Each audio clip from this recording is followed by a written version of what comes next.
Since the late 19th century, the Rockefeller family has grown through the oil industry, playing an influential role in industry, politics, and banking, becoming one of the most powerful families in United States history. However, this great family was shaken by a tragic event in November 1961. Vice President Nelson Rockefeller's son, Michael Rockefeller, a fourth-generation member of the family, went to the Asmat region of New Guinea and never returned. Michael's mysterious disappearance resonated worldwide. Even one of the most powerful families was not strong enough to rescue their son from New Guinea. Michael Rockefeller had received a good education. He studied history and economics at Harvard and grew up as the grandson of John Rockefeller, one of the world's wealthiest individuals. His father, Nelson, wanted him to manage the family fortune as well. However, Michael wanted to experience his youth and embark on expeditions. This passion cost him dearly in November 1961. Michael was an art collector interested in primitive art pieces. As a child, he was fascinated by the artworks in his father's museum. After graduating from Harvard in 1960, he decided to search for his own art pieces.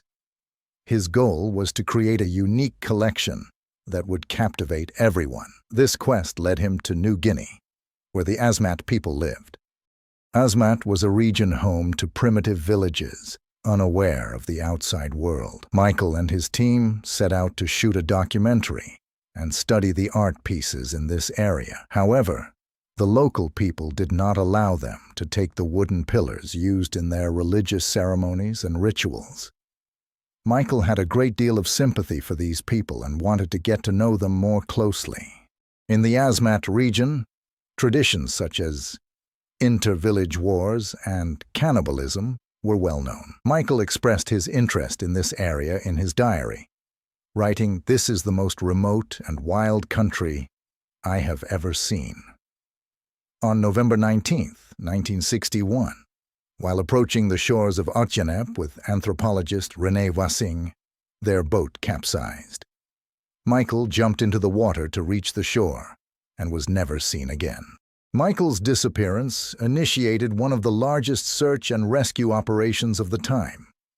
Ships, planes, and helicopters scoured the region, but no trace was found. His father, Nelson, and his wife flew to New Guinea to search for their son. But despite all efforts, Michael was not found. 9 days later, the Dutch Minister of the Interior announced that the chances of finding Michael alive were non-existent.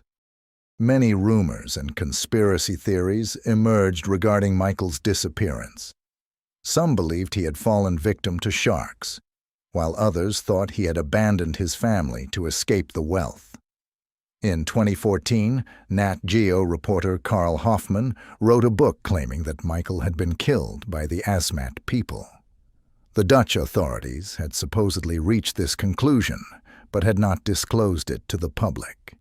Missionaries and the local people confirmed that Michael had been killed. The reality might have been that Michael accidentally became a victim of retaliation in this region where the Dutch had exercised violence. The Asmat people had directed their anger towards the Dutch onto Michael. His body was never found, and his disappearance was officially recorded as drowning.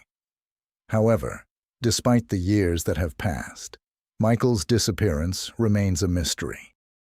Michael had chosen a different life, and those who knew him said he was a good person. If he was indeed punished by cannibalism by the Asmat people, perhaps it was better for this truth to remain unknown for the sake of the Asmat people. This tragic event showed that even one of the world's most powerful families could not overcome everything.